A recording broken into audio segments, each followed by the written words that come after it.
¿Pueden ver imagen? Sí, profe. Muy Sí, bien. profe. Entonces, bueno, ya que hemos hablado de cómo se gobierna una sociedad, en pocas palabras, está un concepto que también ustedes hablaron en su momento en clases anteriores sobre la cultura. La cultura, en pocas palabras, es el conjunto de rasgos o características que determinan una sociedad a través de su proceso histórico y que puede incluir no solamente la cantidad de población que la contiene, sino también las costumbres, las tradiciones, las creencias, las ideas, la forma en cómo se entiende y se interpreta la ciencia y también cómo se aplica a través de la técnica y de la tecnología, según sea el caso. La cultura, en pocas palabras, es como un todo explicativo de una sociedad. Abarca desde la partícula más común, como es preguntar cuántas personas incluyen dicha sociedad, hasta elementos más, digamos, elevados, como el hecho de cómo evoluciona la sociedad. Entonces aquí nos damos cuenta que la cultura no es como un análisis de la historia de la sociedad, sino que la historia es un componente de muchos componentes que incluyen la cultura.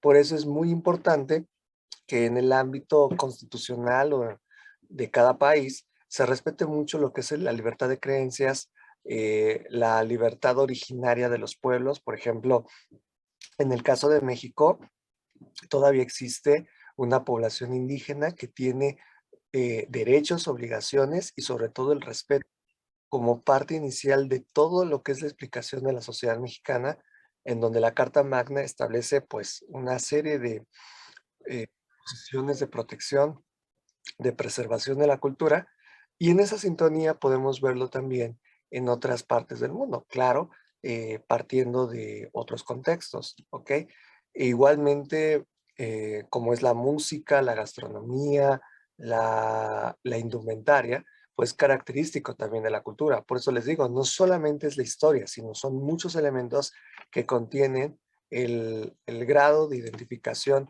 de una sociedad. En este contexto, pues podemos hacer de alguna manera un análisis particular según el estado o el territorio que nosotros hablemos. Si habláramos a nivel localidad, pues podríamos pensar de algún municipio, de un pueblo originario, por ejemplo, en donde tienen una tradición en una fecha determinada, pero es solamente en ese pueblo, es solamente en ese municipio, no necesariamente lo replican otros municipios. Lo importante o lo valioso es la diversidad que hay, por ejemplo, en el caso de México, con respecto a peregrinaciones, fiestas célebres, entre otras, ¿ok? Más allá de las que conocemos que se aplican, digamos, a nivel nacional. Otro tipo de medición de la cultura es aquella que se da en una región. Entonces, por ejemplo, todas las características que vemos en la sociedad, por ejemplo, del sureste mexicano, pues tienen una connotación muy propia, ¿no? Muy agradable, como puede ser también la de la región del norte. Claro que, ¿qué es lo que hace diferente, digamos, en la cultura del sureste con la cultura del norte en términos generales? Pues posiblemente el clima. No es lo mismo tener un clima que pasa de templado a lluvioso, por decirlo así, a otra zona donde el clima es por lo general muy caluroso, muy cálido, ¿ok? Eso, aunque no lo crean, puede generar cambios al interior de una sociedad. Aclaro, dentro de un concepto de igualdad. Más que nada es entender el tipo de lengua que se maneja, el tipo de comida o la gastronomía no es la misma. Si han tenido oportunidad de hacer este tipo de análisis, entre muchas otras cosas. ¿Ok? Y cuando hablamos a nivel país, estamos integrando todo, es decir, todas las creencias, todas las costumbres, todas las tradiciones del sureste, norte, noreste, centro, etcétera. ¿Ok? Y eso es lo que va a integrar o lo que va a conformar la identidad nacional.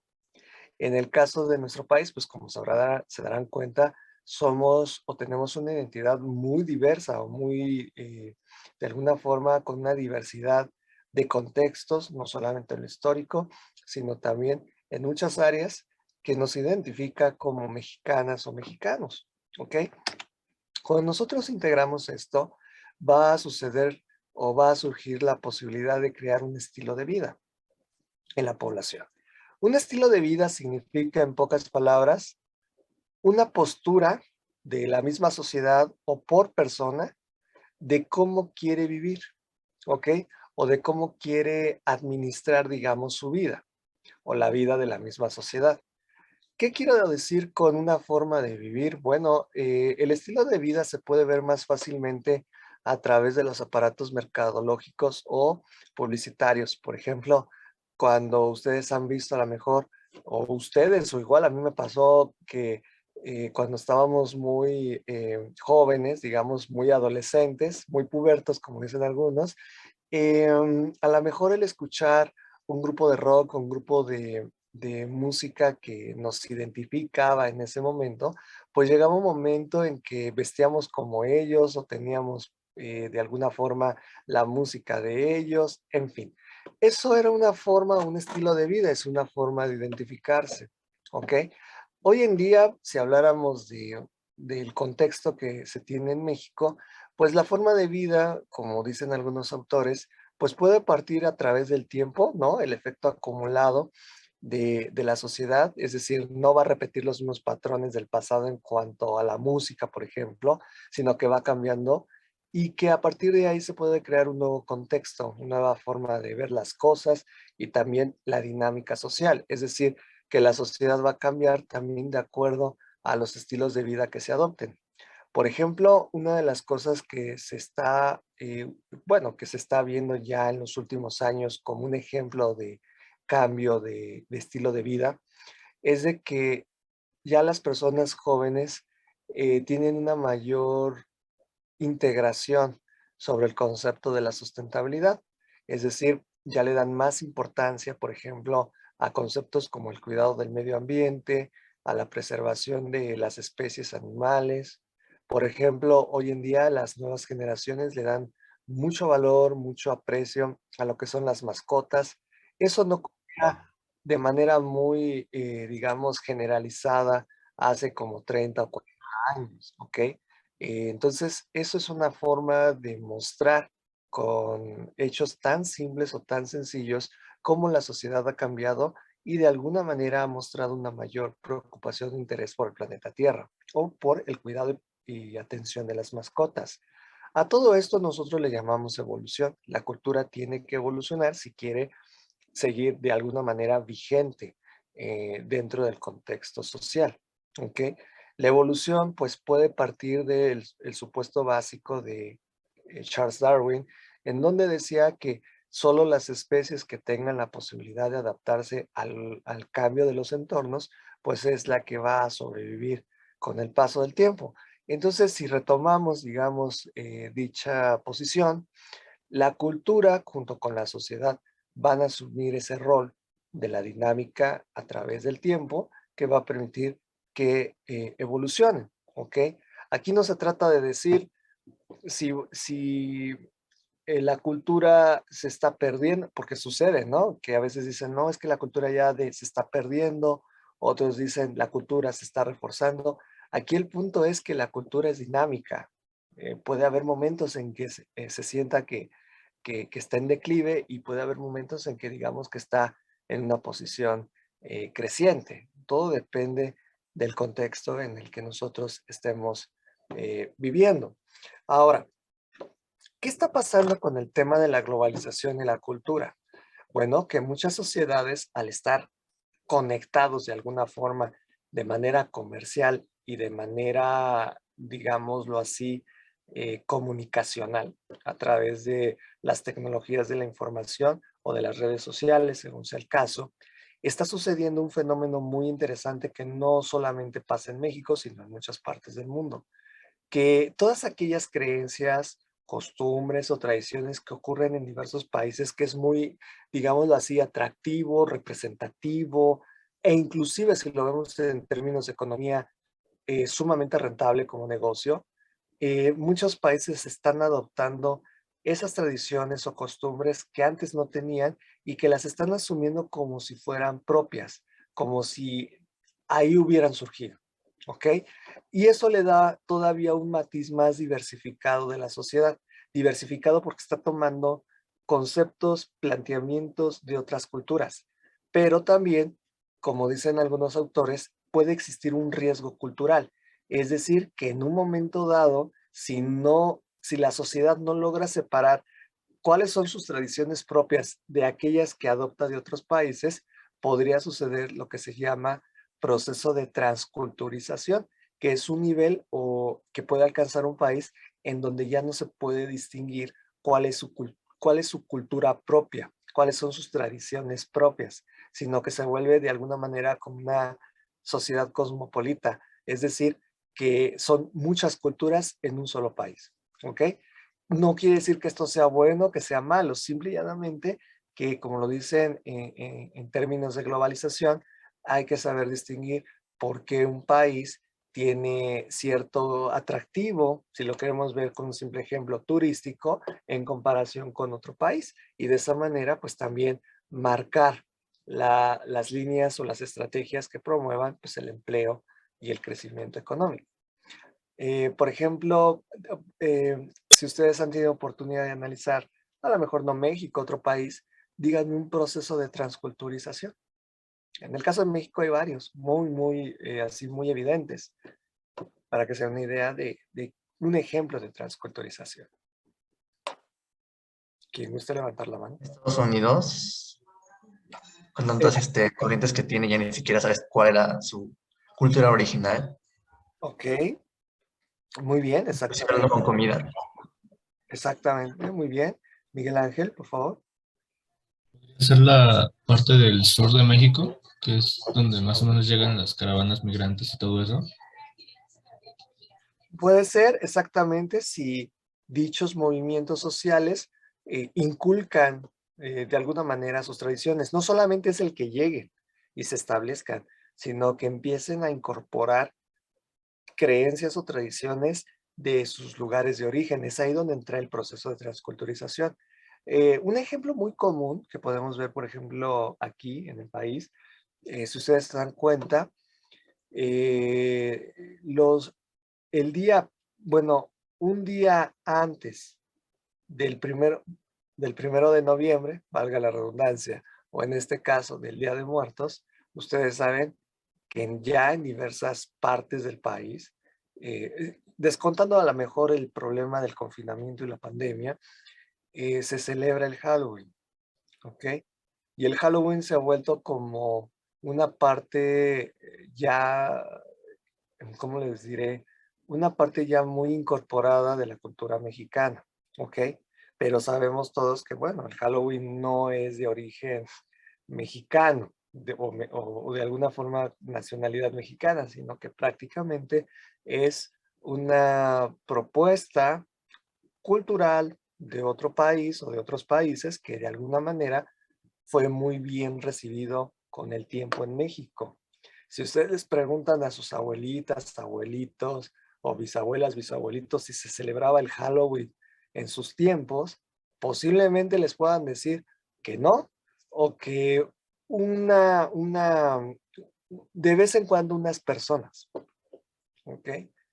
Y entonces, bueno, pues ahí nos damos cuenta cómo ha evolucionado la sociedad, pero nunca dejar de lado esa distinción de origen. Es decir, Halloween corresponde a otros países, por ejemplo, que se celebra aquí en México, pero también decir que el Día de Muertos o la celebración de muertos es como el elemento más propio de la tradición mexicana. O sea, mantener esa línea divisoria.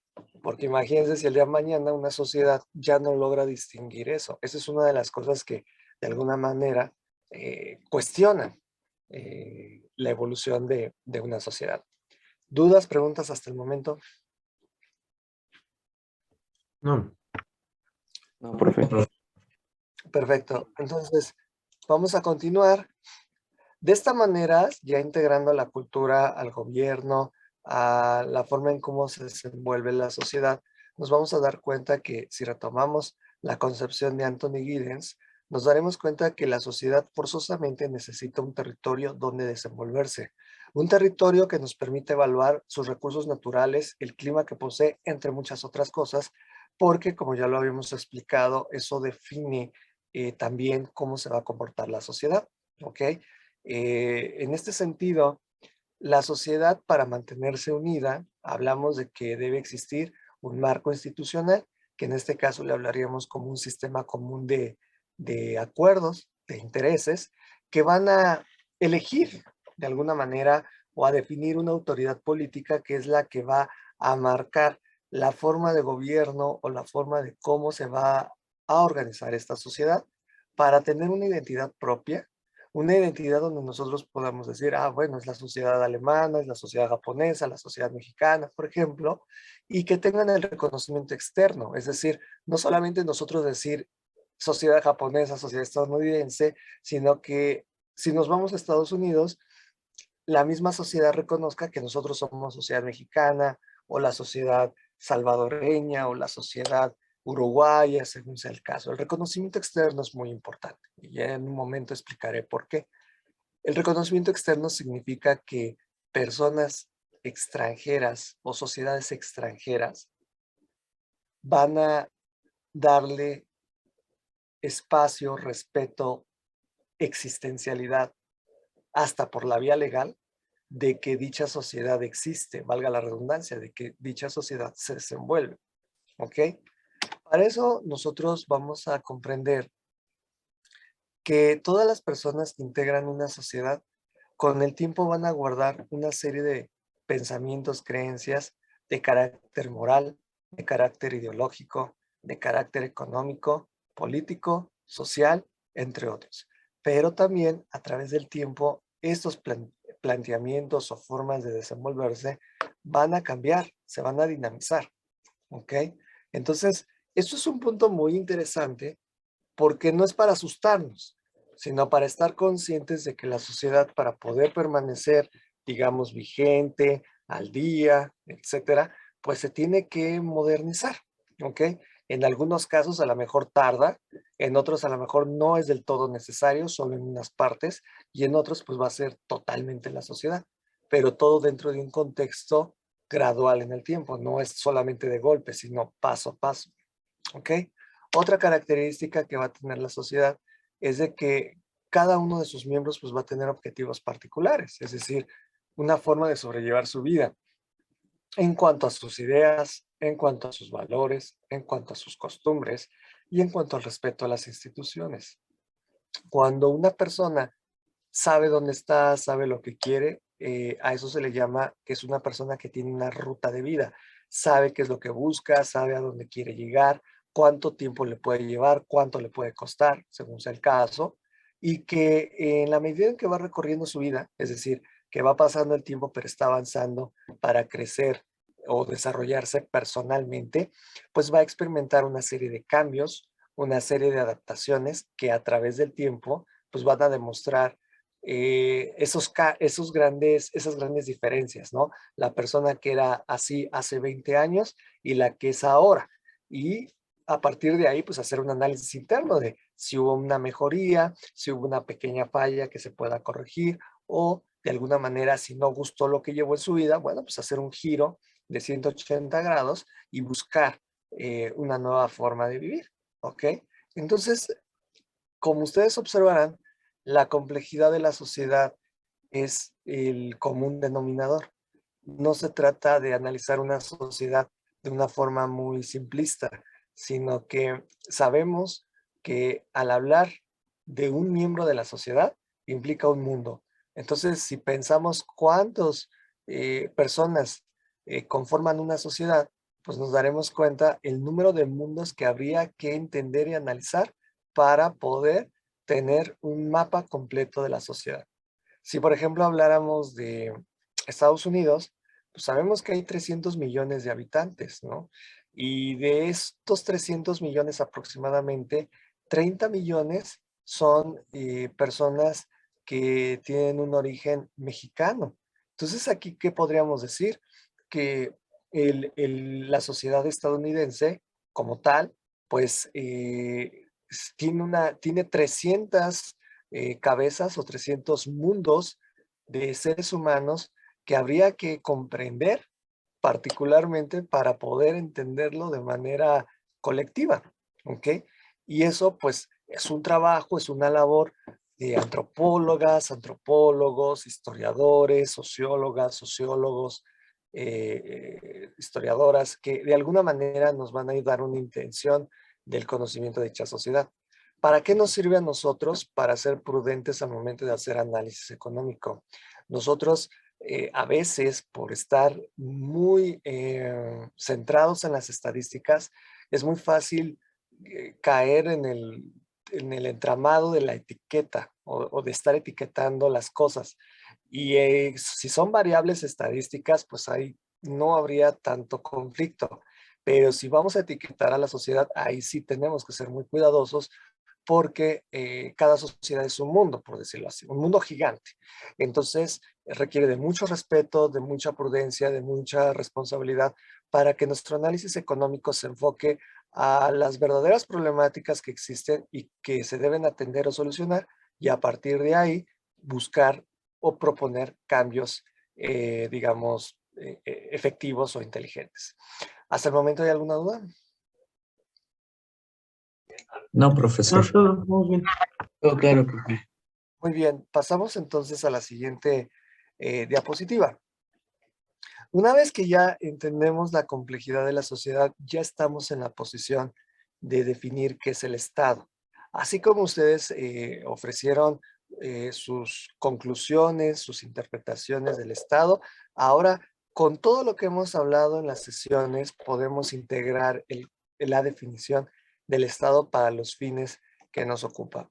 En este caso, el Estado, si nos apoyamos en Anthony Giddens, es un aparato político donde la autoridad va a ejercer un dominio en un territorio determinado, ¿ok? Para lograr esto se necesita que existan leyes, que existan instituciones, ¿ok? Que en este caso básicamente estamos hablando de instituciones formales y no formales, en donde el gobierno tenga una gran, ¿cómo decirlo? Como una gran responsabilidad porque es la que va a responder al pueblo.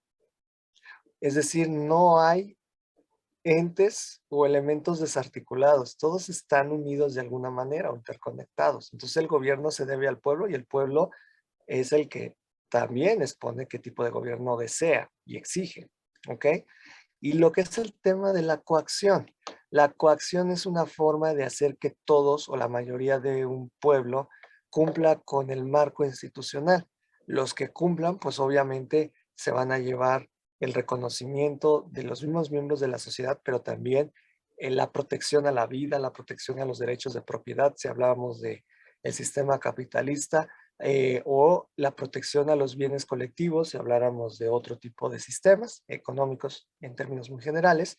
Y aquellas personas que no cumplan, pues como lo dice el acuerdo político, valga la redundancia, es establecer un esquema de sanciones, un esquema de castigos para todas aquellas personas que en lugar de estar unidas en la sociedad, la están alterando, la están afectando, entre muchas otras.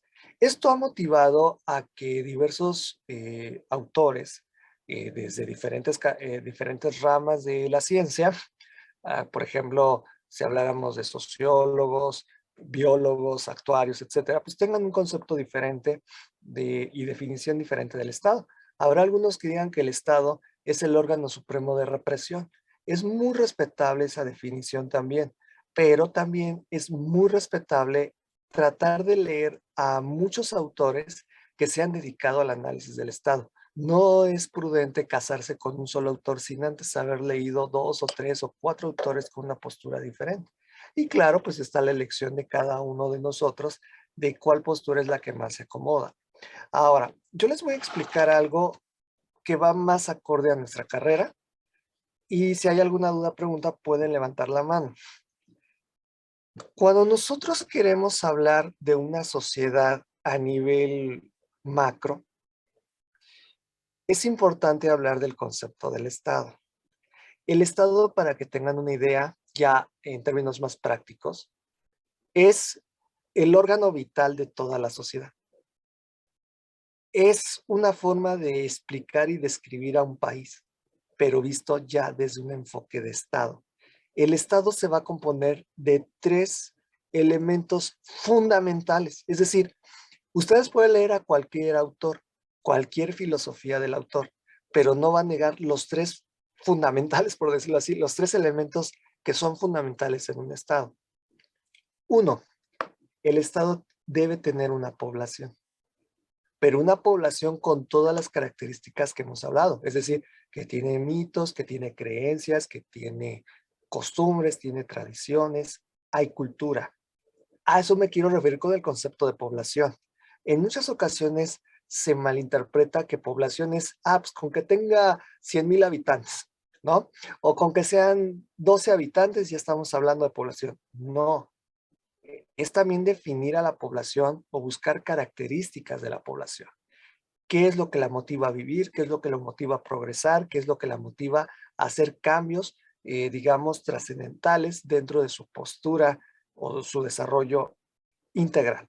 ¿Ok? Entonces, el primer elemento del Estado es la población. El segundo elemento es la forma en cómo se va a organizar, que comúnmente se llama gobierno. Si nosotros identificamos qué tipo de gobierno tiene dicha sociedad, es el segundo elemento indispensable para definir al Estado. ¿Ok? Y el tercer elemento fundamental, que es lo que va a determinar si es un Estado o no, es que tenga un territorio determinado y que ese territorio sea reconocido internacionalmente por otras sociedades o por otros estados, según sea el caso. Entonces, por ejemplo, en el caso de México, pues somos un poquito más de 124 millones de habitantes con tradiciones diversas, costumbres diversas. ¿Tenemos cultura? Sí. Entonces, está el primer concepto. Segundo concepto, ¿tenemos una forma de gobierno? Sí, porque nuestra Carta Magna establece que somos una república democrática federal. ¿Ok? Y nada más por estos tres elementos que acabo de decir, nos da una idea muy clara de cómo es la forma de gobernarse la sociedad mexicana. Y el tercer punto, que si nos vamos a un mapa, vamos a ver que el territorio mexicano, por lo menos en su zona continental, tiene una forma de zapatito, ¿ok? De una forma muy, claro, lo digo de manera muy subjetiva y con mucho respeto, pero si lo vemos en la Carta Magna, pues también tenemos las millas náuticas o la zona marítima que corresponde de alguna manera a lo que sería el Estado mexicano, ¿ok? Entonces, en pocas palabras, el Estado es el órgano supremo de vida de la sociedad que identifica. En pocas palabras, la sociedad mexicana, para tener un grado de reconocimiento internacional, necesitamos identificar su territorio, todo su territorio. Y una vez que está identificado y avalado internacionalmente, nosotros podemos denominar automáticamente cuál es el Estado mexicano o qué es el Estado mexicano.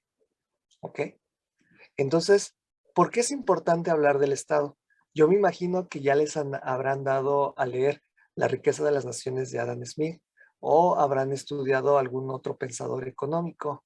Y una de las filosofías que se manejan mucho sobre el libre mercado es la menor intervención de ¿qué? Del gobierno. El gobierno en la economía. Exactamente. Entonces, en pocas palabras, hay algunas traducciones que dicen del Estado, pero en realidad lo que están tratando de decir es del gobierno. Si analizamos a Keynes, realmente nunca habló del Estado tal cual, hablaba del gobierno. Entonces hay que hacer distinciones, porque si hablamos del Estado, entonces la menor intervención del Estado en la economía significaría la menor intervención de la población, la menor intervención del gobierno y la menor intervención del territorio. Entonces ahí se ve como que hay una contradicción, porque si no permitimos la intervención de los tres elementos, entonces no habría mercado. ¿Se dan cuenta? ¿Ok? Si analizan las obras en inglés, queda más clara la situación. No quiero pecar de imprudente de que a lo mejor hay una mala traducción, pero si analizan las obras en inglés se van a dar cuenta que Adam Smith habla muy, muy directamente sobre el gobierno. Es muy claro sobre el gobierno. Que es lo que retoma después Keynes para defender su postura de la importancia del gasto público como un inductor del crecimiento económico o de la estabilidad económica. ¿Ok? Entonces, si se van dando cuenta, tenemos que ser muy inteligentes en la terminología como profesionales en economía. ¿Cuándo vamos a hablar de Estado y cuándo vamos a hablar de gobierno? No son lo mismo, si se dan cuenta, ¿ok? Y el Estado mexicano, como su nombre lo dice, es todo el órgano supremo de la sociedad mexicana, es decir, el ente vital. De hecho, sociedad mexicana tiene un término superior, Estado mexicano. Así de sencillo. Y es válido a nivel internacional. ¿Ok? Ahora, ¿por qué hago esta connotación? Ahí viene la parte de economía. Ahí viene la parte donde nosotros tenemos la gran misión de hacer soluciones o de buscar soluciones a problemáticas. Cuando una sociedad solamente cuenta con una población, con cultura, etcétera, y cuenta con una forma de gobernarse o gobierno, pero no tiene un territorio determinado ni reconocido por el mundo, o sea, a nivel internacional, solamente adquiere la noción o el concepto de nación. No se le puede decir Estado. ¿Ok?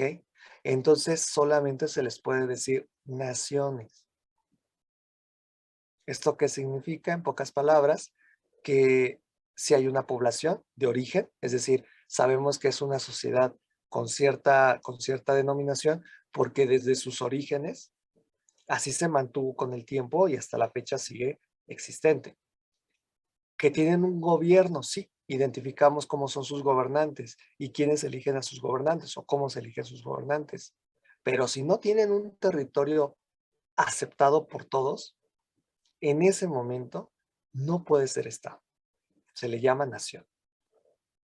Entonces, si recuerdan sus clases de bachillerato, cuando les explicaron el derrumbe de la Edad Media, o cuando declinó la Edad Media, ¿qué movimiento social surgió para totalmente desaparecer la Edad Media? Si recuerdan, ¿perdón? ¿El Renacimiento? El Renacimiento o el movimiento social también llamado la Ilustración.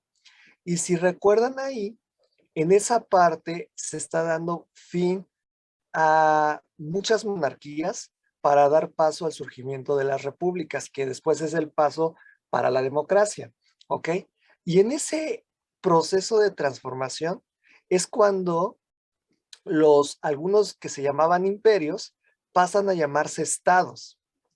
Y aquellos que no tienen un territorio definido se llaman naciones. Pero ¿qué pasa? Yo les hago aquí una pregunta, porque es para analizarlo hoy en día. ¿Qué pasa, por ejemplo, en la sociedad mexicana? ¿Tenemos nación o tenemos estado?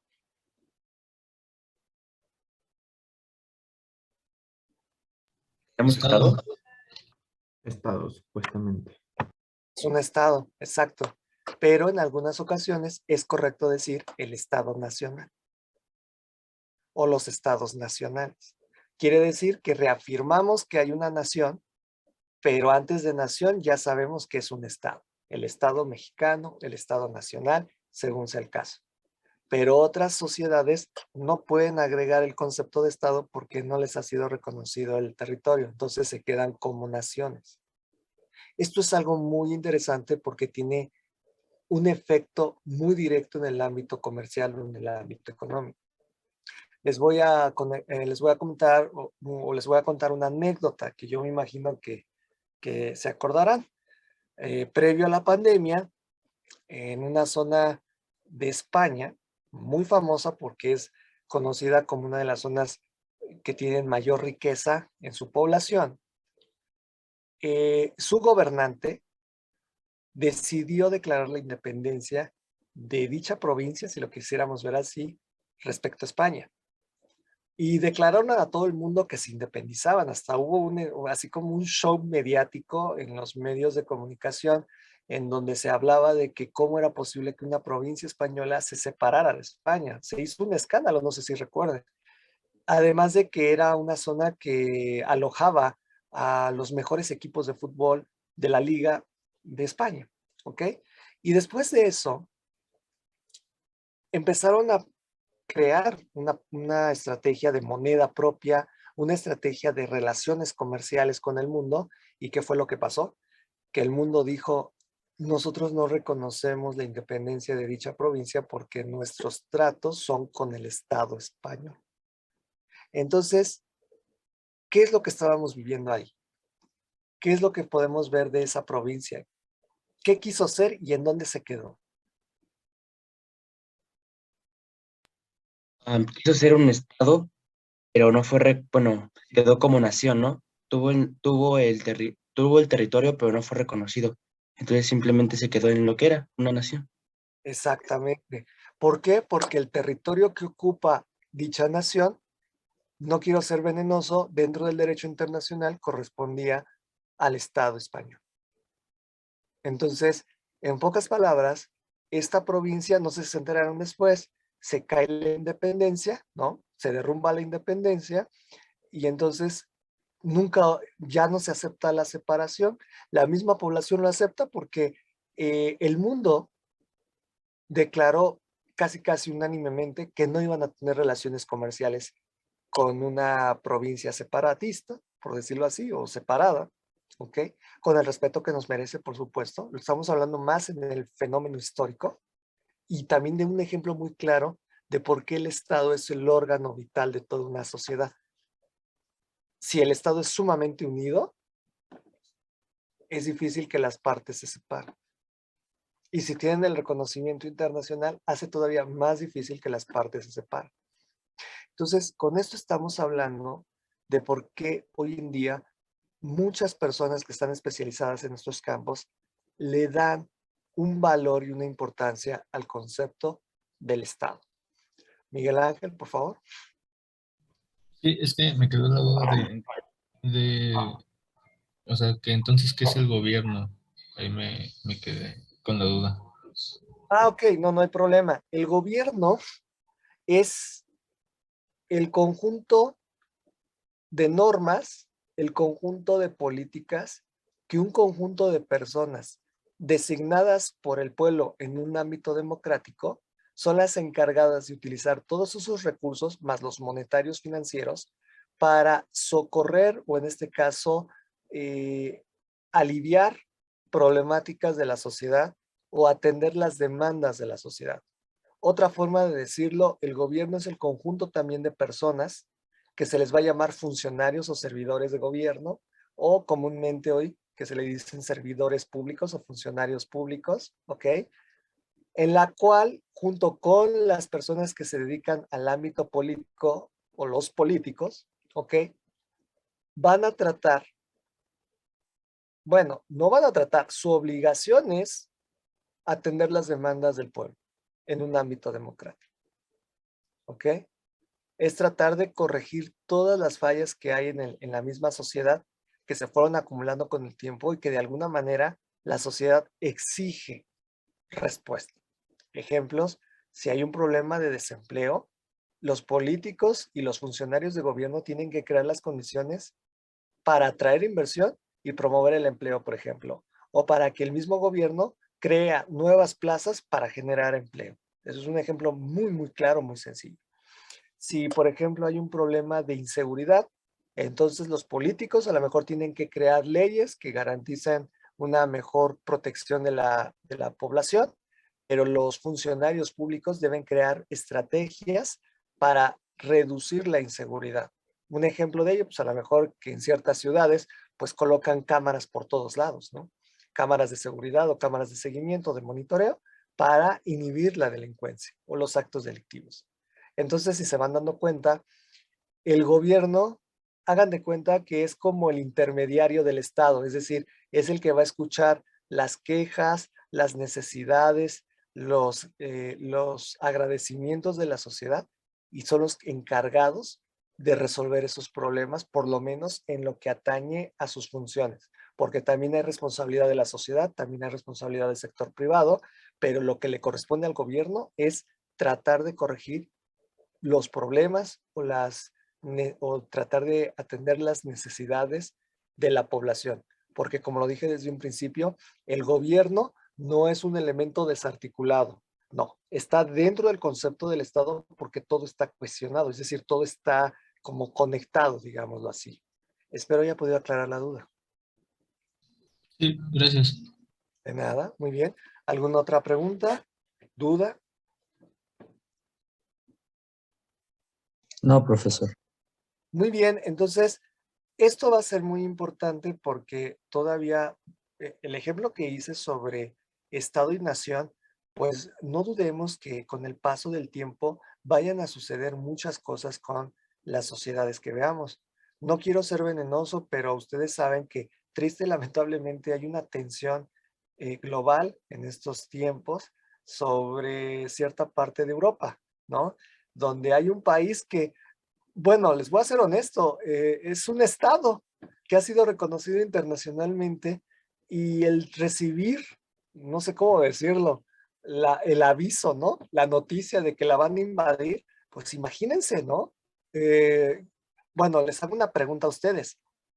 Imagínense estar en ese país. Nada más imagínense, no sientan feo, ¿no? Pero hay que hacerlo como economistas o futuros economistas. Imagínense que ustedes están en ese país y les preguntaran como asesores, eh, ¿podrías decirnos cuáles son los riesgos de tener una invasión? Es decir, ¿qué es lo que podría pasar una vez que lleguen personas externas a invadir todo el territorio y de repente todo lo que nosotros entendíamos como la sociedad que somos, estamos expuestos a ya no serlo? ¿Qué dirían ustedes? ¿A qué se expondría esta sociedad si es invadida?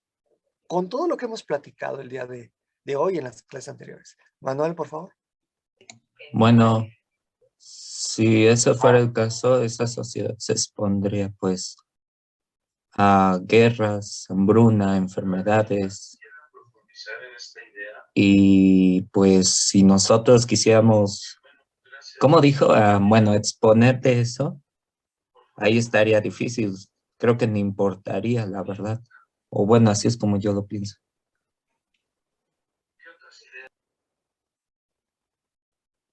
Ya acabé mi participación, perdón. Muy bien, muchas gracias. Jania, por favor. Pues realmente, pues que te adviertan o que te amenacen con eso, pues pone en una tensión en donde el Estado se ve en peligro de ser fraccionado. ¿Por qué? Porque si personas externas a lo que tú habías consolidado como Estado y territorio llegan y pues interrumpen tu estilo de vida, inhiben el status quo que el Estado había estado intentando mantener y pues cambia por completo la dinámica social y cómo se relacionaban antes de. Un ejemplo a mí me llama mucho la atención y relacionado con esto es el conflicto palestino-israelí, que pues prácticamente Israel llegó a colonizar el territorio palestino y lo dejó con menos del 10% de su territorio originario, ¿no? Pero pues en este caso ninguno de los dos puede ser considerado plenamente ya como un estado legítimo simplemente por esta fracción entre Estado e instituciones, población y territorio. Son conflictos muy complejos e interesantes, pero pues realmente pues afectan a una población real y son bastante duros. Y hasta aquí mi intervención. Muy bien, muy interesante lo que dice Jania en otra zona del mundo donde este conflicto ha durado muchísimos años y que sigue latente a veces. Entonces, vean que es muy importante analizar estos conceptos. Víctor, por favor. Bueno, yo siento que se pone en riesgo lo principal, la soberanía del país, ¿no? Ya que pues está reconocida como Estado y ahora que te quiten ese reconocimiento y te anexen a otro, es como perder, obviamente vas a perder toda la parte de la organización y vas a estar como adaptado a otro en el cual tiene diferentes costumbres, tradiciones y entonces pues ahí va parte lo de cómo se va a perder, o bueno, se va a hacer como dice que se van a mezclar las culturas, pero pues tú como, eh, bueno, como nacionalista, podemos decirlo así, pues te vas a adaptar a algo que no es tuyo. Bueno, yo lo veo así y hasta ahí termina mi intervención. Muy bien, gracias. Ángel, por favor. Pues, aparte de que se pone en peligro su soberanía, el aspecto económico sería que pues, la nueva nación que invade, tome todos los recursos que tiene disponibles esa nación que fue invadida y pues le quite todo lo que puede sacar provecho para su subsistencia, ¿no? Y que ahora tenga que cumplir pues con los mandatos de la nueva pues territorio o estado que lo está invadiendo. Hasta aquí. Muy bien, muchas gracias. El comentario que hizo el compañero es como si regresáramos a los tiempos de antes, ¿no? Como una especie de recolonización, ¿no? Entonces, ¿qué pasa, no? Alan, por favor. Sí, gracias. Justamente yo había escuchado como una teoría de qué pasaría si Estados Unidos, México y Canadá se unieran en un solo país, ¿no? Y es algo similar relacionado a esto, porque justamente decían que el país más poderoso sería quien impone las reglas y la organización del Estado que ellos tienen, y que justamente los demás, como mencionó mi compañero Ángel, servirían más que nada como brindadores de materias primas para un proceso y un desarrollo económico de ese país que antes era como el principal o quien invade, digamos. Y hasta aquí. Ok, muy interesante, muy llamativo, que con el concepto de bloque económico vemos como un ejemplo similar, ¿no? Lo que antes era el Telecán, ¿no? O el TLC, y que ahora pues vemos otro tipo de modelo. Muy bien. Fernando, por favor. Sí, buenos días. Creo que uno de los aspectos en donde Alan también es muy preciso es en la parte en donde menciona de que depende mucho de quién es el que invade, ¿no? No exactamente como usted lo planteaba, pero por ejemplo, viene a ejemplo el caso que está pasando actualmente en Ucrania, ¿no? Con las provincias que Putin declaró como separatistas y como ya naciones independientes, pues falta que tenga reconocimiento internacional, ¿no? Y esto, pues claro, económicamente afecta a estas regiones porque entre las medidas que se están tomando son sanciones económicas, que no haya capital, que no se invierta ahí o que no se negocie directamente con, pues, con esas regiones, ¿no? Y hasta qué sería mi participación. Exactamente, entonces una cosa lleva consecuencias graves en otras y la población, digamos que a lo mejor no tiene nada que ver en el problema, es la que paga a veces un precio muy alto. Jesús, toma palabra, por favor. Sí, bueno, retomando lo que había dicho está mi compañero de que como se va a anexar o quien anexa, pues tenga consecuencias económicas. En este caso, pues se las ha impuesto tanto como la comunidad internacional, la OTAN y la Unión Europea, en cuanto a que si lo anexa o se ponen a reconocer territorios anarquistas, pues les quiten inversión de parte de privadas, préstamos de gobiernos internacionales, de fondos monetarios. Entonces la población se tendría que ir arraigando así, como si pasó en Cuba, más o menos. Entonces se tendría que arraigar a su propia producción y con esos valerse para evitar que caiga la propia población. Y hasta aquí mi intervención. Exactamente, muy interesante, sí, en efecto. César, por favor. También se puede mencionar desde el punto de vista de la economía, con una caída del Estado, el gobierno pierde pues toda capacidad en cuanto a su manejo de la economía, sobre todo en el aspecto de la certeza jurídica, de garantizar los conocidos los derechos de propiedad, ¿no? Si bien Ucrania no es precisamente conocida o destacada en ese aspecto, sí se vuelve algo crítico, ¿no? Que al menos la mayoría de los inversionistas que se encuentran dentro del país sí pensarían en o en sacar capitales, en masivas fugas de capitales o en diversificar sus portafolios.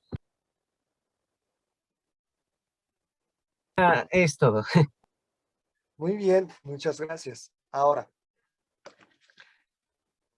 con estos ejemplos, con las aportaciones que hicieron compañeras y compañeros, pues nos da una idea muy clara de por qué debe haber un marco institucional global que respete el libre movimiento de los estados o el libre desenvolvimiento de los estados, pero también de las naciones que a lo mejor no han sido reconocidas como estados.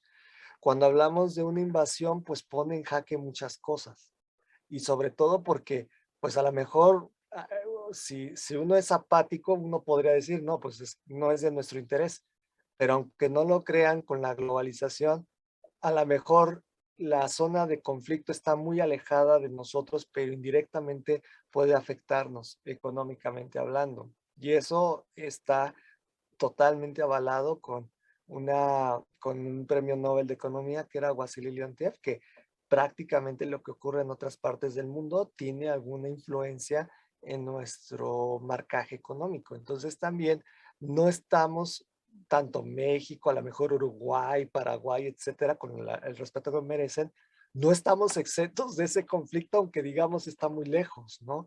Ese es un punto importante también. Entonces, hoy en día, cuando escuchamos que va a haber a lo mejor una posible guerra, que va a haber una posible invasión, pues ya no hay que verlo así como, es del otro lado, sino que puede afectar a la economía. Entonces, el Estado, precisamente para eso se crearon los estados, para definir límites territoriales de aceptación internacional, precisamente para evitar guerras de esta naturaleza. Claro está, y me imagino que lo estarán analizando en otros textos, en otros libros sobre economía, que la sociedad desde su origen es muy proclive a la guerra, al conflicto. No estoy hablando del sistema capitalista. Si ustedes analizan el ser humano desde su origen, por alguna extraña razón que dicen algunos expertos, hasta en el esquema evolutivo, mencionan que el ser humano por alguna extraña razón es muy proclive al conflicto, a la guerra, ¿ok? Pero bueno, no se puede negar esa realidad y al mismo tiempo pues nos ayuda a reflexionar más sobre este contexto, ¿ok? Entonces, revaluando esta posición del Estado, una vez que identificamos quién es la autoridad del gobierno, la política se va a convertir en el medio, aunque no lo crean.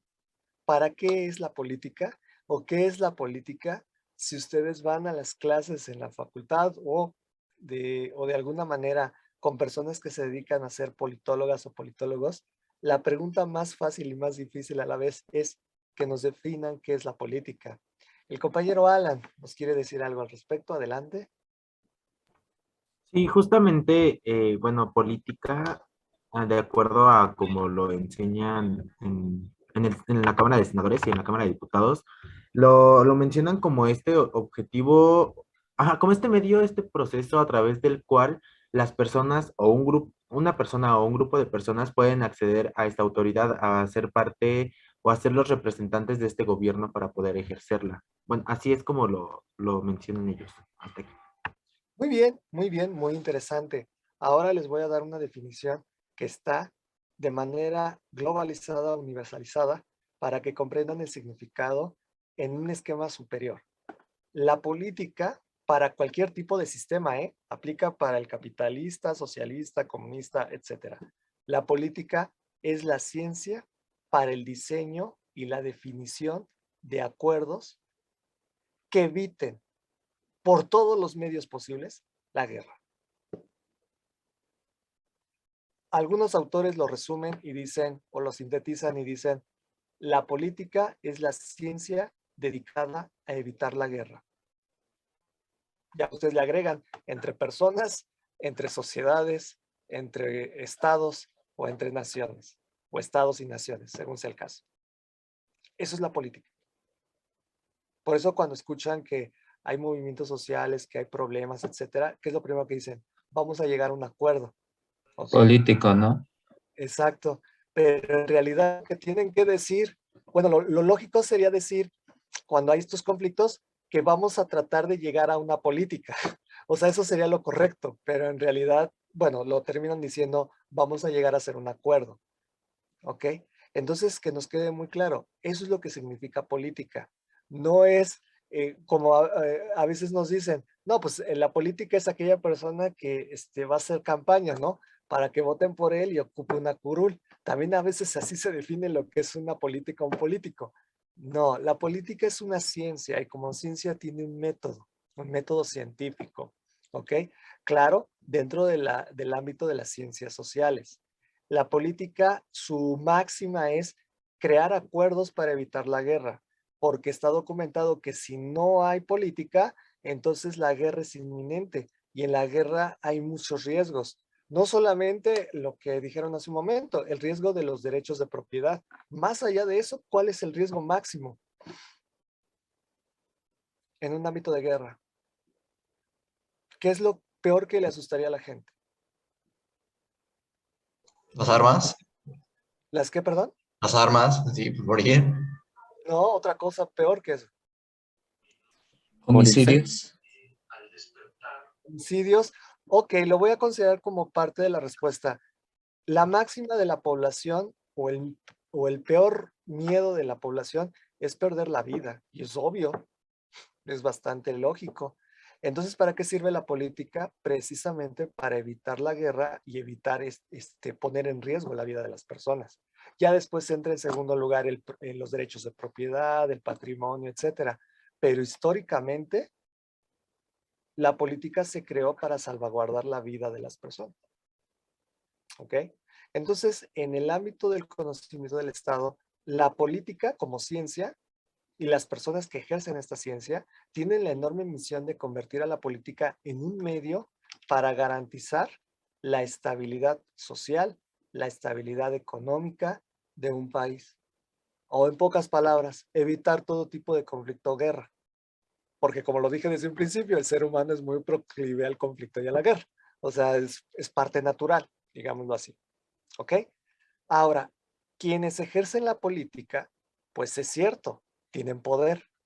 Y eso es lo que hacen que algunos lo conviertan en una finalidad. Por eso es que hay que ser muy cuidadosos y saber distinguir qué es política y qué es poder. El poder, en pocas palabras, es la capacidad que tiene una persona de hacer que otras hagan lo que dice esa persona. Pero hay que tomarlo con mucho cuidado, porque si esta persona no sabe ejercer el poder, entonces se puede volver un caos dentro de la sociedad. ¿Ok? No se trata de hacer lo que quiera él, se trata de hacer lo que es necesario y prudente y lo que exige la sociedad. ¿Ok? Esa es la política. Por eso es que el que puede cambiar las cosas, pues es el que tiene los medios para hacerlo. ¿Ok? En ese contexto, el concepto de Estado queda más claro. Existe una autoridad que es el gobierno, pero el gobierno no está ahí como un órgano separado. El gobierno está ahí gracias, dentro de un marco democrático, al pueblo. Entonces, la población, dentro del concepto del Estado, es una parte esencial.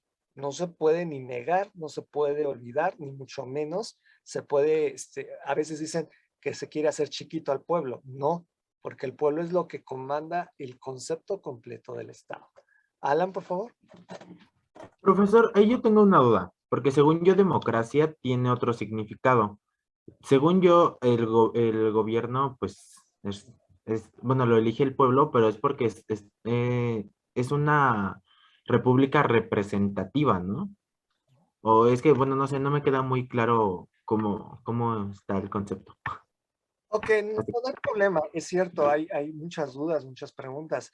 La democracia significa Kratos Demo, es decir, el gobierno del pueblo, etimológicamente hablando. Ya con eso, democracia nos está diciendo que los representantes del pueblo, como su nombre lo dice, van a ser elegidos por el pueblo.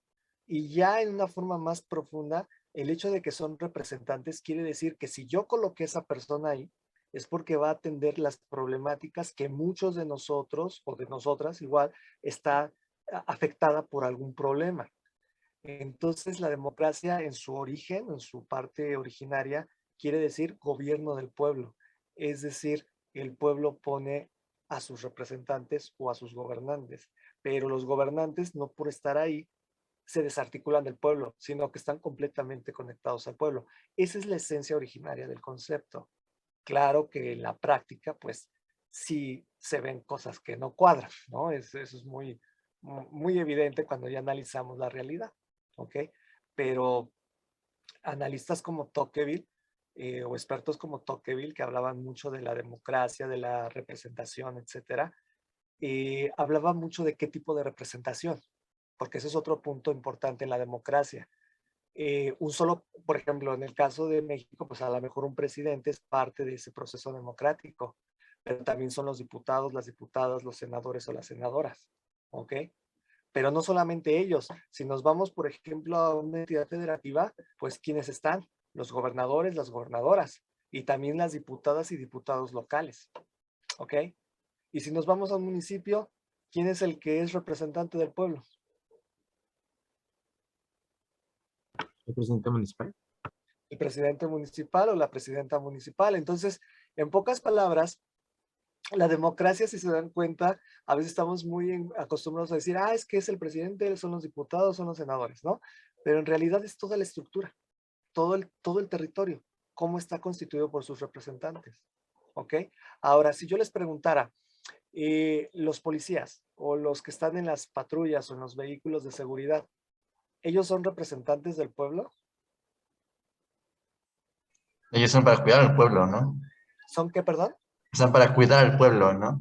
Exacto, son los funcionarios que van a atender las exigencias que en el ámbito de los representantes van a dar ese encargo para corregir o salvaguardar las problemáticas que hay en la sociedad. Entonces, en pocas palabras, los funcionarios públicos, por decirlo así, son los encargados de atender esas demandas de manera más directa, porque ya saben qué es lo que quiere la población, porque ya el aparato político lo aclaró. ¿Ok? Si a lo mejor antes, un ejemplo muy sencillo, si nos vamos, por ejemplo, a Canadá, un ejemplo muy sencillo, si hace muchísimos años a lo mejor el tema de la marihuana no era una demanda social, ¿ok? Pues el aparato político no le iba a decir al aparato ejecutivo o al aparato operativo que se pusieran las pilas sobre el tema de la marihuana. ¿Por qué? Porque no era una demanda social. Para ellos en ese momento a lo mejor era la educación o era el tema del desarrollo agrícola, ¿ok? Pero si de repente con el tiempo la marihuana ocupa un lugar primordial en el análisis de la sociedad, entonces el aparato político dice, el desarrollo agrícola lo vamos a dejar a lo mejor en segundo grado de importancia, porque ahora el tema de la marihuana es lo que importa. Entonces, todo el aparato operativo se va a enfocar a atender la exigencia de la sociedad del momento, que es el tema de la marihuana. Como un ejemplo, ¿ok? Esto lo comento porque, bueno, pues hay empresas que cuando se aprobó esto del uso relativo de la marihuana, pues se generó un impacto económico impresionante, un impacto social, pero porque en ese momento el aparato lo exigía a través del pueblo. Entonces, espero con eso haya podido aclarar la duda. Sí, sí, sí, sí. Muy bien, muy bien. Pues vamos a ver un video que nos va a ayudar a reforzar este conocimiento y traten de asociarlo con otros contextos que hemos analizado y así ya nosotros entramos al análisis, ¿ok? La extracción artesanal del oro es un trabajo intenso. Solo en 2013 los trabajadores congoleños dragaron decenas de toneladas de oro. Naciones Unidas estima que el 98% de las exportaciones de este metal son ilegales. El ejército está detrás de ese comercio. Eso pese a la prohibición de que se involucren en asuntos mineros. El Estado prefiere mirar para otro lado. En los últimos 20 años se establecieron centros ilegales de comercio, la mayoría en las provincias del este. La mayoría de ese oro va al Líbano, Emiratos Árabes Unidos y la India. El oro vendido por los militares en 2013 tuvo un valor estimado de 409 millones de dólares. Según Naciones Unidas, el Estado del Congo deja de ingresar unos 8,2 millones de dólares anuales. Mientras, millones de congoleños huyen de la violencia que ha causado miles de víctimas en los últimos meses. Muy bien, aquí tenemos un video muy contrastante con el tema de Suiza. ¿Qué podríamos decir, qué podríamos cuestionar con lo que hemos tratado en las diapositivas? Manuel, por favor. Bueno, lo que podríamos decir es que ahí pues el Estado y en sí la nación, yo con lo que entendí, la policía y pues como ellos son la autoridad, pues ellos tienen el poder en otras personas y pues obligan a esas personas que consiguen oro a sacarlas y a extraerlas y si no los hacen, los matan. Yo una vez vi algo relacionado con eso donde creo que un chico escondió un pedazo de oro de oro en la boca y un policía le disparó porque sí se dio cuenta. Y pues como usted mismo dice, poder en definición es que otras personas hagan lo que quieran. Y ahí pues el Estado, como dice el video, lo pasa por alto y deja que los policías pues hagan lo que quieran. Hasta aquí mi intervención. Muy bien, muy interesante. Entonces, bueno, ahí vemos un contraste muy, muy fuerte. Ahora, si se dieron cuenta en el video, sí hablan de Estado. Hablan de la República Democrática del Congo y le dicen Estado. Entonces, ¿qué está pasando en su interior? Porque como que no sería Estado, ¿no? Parecería que no es Estado, pero ¿qué pasa ahí? Alan, por favor. Pues justamente, bueno, una cosa es hablar de una teoría de cómo se debe de organizar un estado, etcétera, etcétera. Y otra cosa muy diferente es cómo lo aplican, ¿no? O sea, a lo mejor nada más se hacen llamar estados por el reconocimiento que les otorga internacionalmente, pero pues cómo llevan a cabo, cómo rigen su sociedad, pues es una cuestión muy distinta. Y hasta aquí mi intervención. Exactamente. Igualmente el concepto de soberanía, el decir no entrometerse en los asuntos de cada país por el respeto que nos merecen. El asunto aquí es que hay una situación, si se dieron cuenta, hay un como movimiento armado que está fuera del contexto normal del concepto de Estado, de la atención del pueblo. Cuando existe una situación de ese tipo y si nos damos cuenta, parece ser que la extracción de los recursos naturales de dicho país no se hace conforme a las buenas prácticas comerciales, es decir, es como una especie de desvío de recursos sin un control, ¿ok?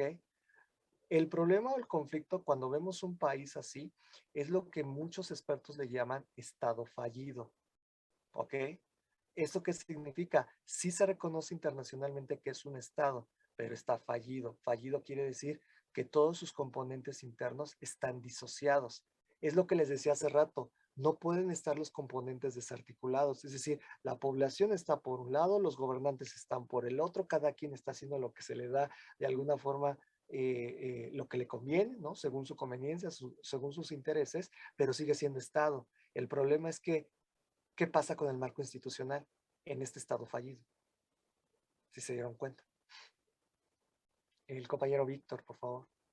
Bueno, hablando sobre el marco institucional, pues no está siendo respetado para nada, porque todos andan haciendo lo que quieren y pues no está habiendo un respeto y conforme al video de Holanda de la vez pasada, pues ya hay una gran diferencia, ¿no? En Holanda se respeta mucho el marco institucional y aquí parece que ni siquiera existe. Exacto. Y el problema aquí es de que parece que no hay marco institucional, pero sigue siendo Estado reconocido internacionalmente. Entonces esto genera muchas cuestiones. La más importante, si ustedes me lo permiten, o la más dolorosa, es la población que está en un estado de indefensión, es decir, la población que está sufriendo la pobreza, la población que está viendo cómo les ofrecen un trabajo en condiciones precarias, es la más expuesta a la debilidad de un marco institucional, ¿ok? Y entonces es ahí donde muchos autores mencionan que es importante analizar los estados fallidos, precisamente porque la debilidad del marco institucional es lo que hace que el Estado se vuelva débil y entonces todos los componentes esenciales del Estado se desarticulan. Ahora, si habláramos como economistas, ¿qué pasaría? ¿Qué es lo que nosotros veríamos que le puede pasar a un Estado fallido? Por ejemplo, a este Estado, ¿qué le puede pasar a la larga? En términos de economía, en términos de comercio, por ejemplo. Miguel Ángel, por favor. Pues no recibirían inversión, ¿no? Porque no se puede garantizar, deben de tener garantías pues, todo el Estado para pues, asegurar las ganancias del sector privado. Exactamente, muy bien. César. Precisamente a la larga pues, generan bajos niveles de crecimiento económico, de desarrollo de la población, que precisamente es la paradoja, ¿no? De que existen estos bajos niveles, pero hay una abundancia de recursos naturales, ¿no? La maldición de los recursos naturales que le llaman así recientemente por la incapacidad que tiene el gobierno de de usar su monopolio, ¿no? Del uso de la fuerza para cumplir el marco institucional, ¿no? Aplicarlo, ¿no? Exactamente. Entonces, con esto, la importancia que quiero dejar en ustedes es de que la certeza jurídica, el marco institucional es clave para el fortalecimiento del Estado y más allá del concepto del Estado, pues lo que se llama la estabilidad integral, que es tener estabilidad social, estabilidad económica y estabilidad política, porque de esa forma, aunque yo soy respetuoso de los sistemas y de las ideologías, el sistema en el que vivimos en cuanto al tema de inversiones, en cuanto al tema de generación de empleos, vive o de alguna forma está al tema de la estabilidad. ¿Ok? Igualmente, déjenme checar qué dice en el chat. Exactamente, exactamente. Entonces, indirectamente no es solamente crear muchas leyes, no se trata de eso, sino que las leyes se cumplan, que se apliquen, porque es muy divertido, a lo mejor no lo dudo, es muy interesante crear una ley, pero si no se va a aplicar, pues no es por ser ofensivo, pero yo tenía un profe de derecho que me decía, si vamos a crear una ley y no se va a usar, no sirve, no tiene sentido haber hecho esa ley. Las leyes se hicieron para cumplirse y de alguna manera generar esa estabilidad y marco institucional en la población. Entonces, bueno, se nos fue el tiempo muy rápido, es lo que estoy viendo, realmente se nos evaporó la clase. Ya entramos entonces a la definición, al contexto muy claro del Estado. Entonces ya con estas bases podemos entrar a lo que es la contabilidad social. Yo les pediría de favor para la siguiente sesión, de manera, nada más para participar, que me investiguen de fuentes serias, ¿qué es la contabilidad social? ¿Para qué nos sirve la contabilidad social? ¿Qué componentes, pues digamos, integra la contabilidad social? Con esas tres preguntas sencillas, que puedan ustedes participar, que lo interpreten con sus palabras, pero traten de verlo ahora ya con esta perspectiva del Estado. Repito, ¿qué es la contabilidad social? ¿Para qué nos sirve o para qué nos va a servir como economistas la contabilidad social? ¿Y cuáles son sus componentes más importantes? Créanme, va a ser fantástico lo que vamos a ver. Ya un pasito de ver estadísticas, pero es necesario tener estos conceptos generales. No se les olvide esto del concepto del Estado, porque vamos a trabajar con varios indicadores y ahí vamos a encontrar muchas respuestas. Ok, aquí en el chat. Sí, no hay ningún problema, nada más un favor, pásenle el apunte para que no se pierda lo que vimos en la sesión, de favor. Sí, profesor. Ok, ¿alguna duda, pregunta al respecto? ¿Qué es la contabilidad social y qué más? ¿Para qué nos sirve como economistas? Y la tercera, ¿cuáles son los componentes importantes? Vale, muchas gracias. Ok, muy bien. Pues fue un gusto estar con ustedes. Nos vemos el próximo jueves con toda la actitud. E igualmente el jueves me recuerdan antes de que acabe la clase el ponernos de acuerdo sobre el salón que nos correspondería para vernos la próxima semana. ¿Ok? Fue un gusto estar con ustedes. Sí, profesor. Nos vemos. Gracias, profesor. Gracias. Hasta luego. Gracias. Hasta luego. Hasta luego.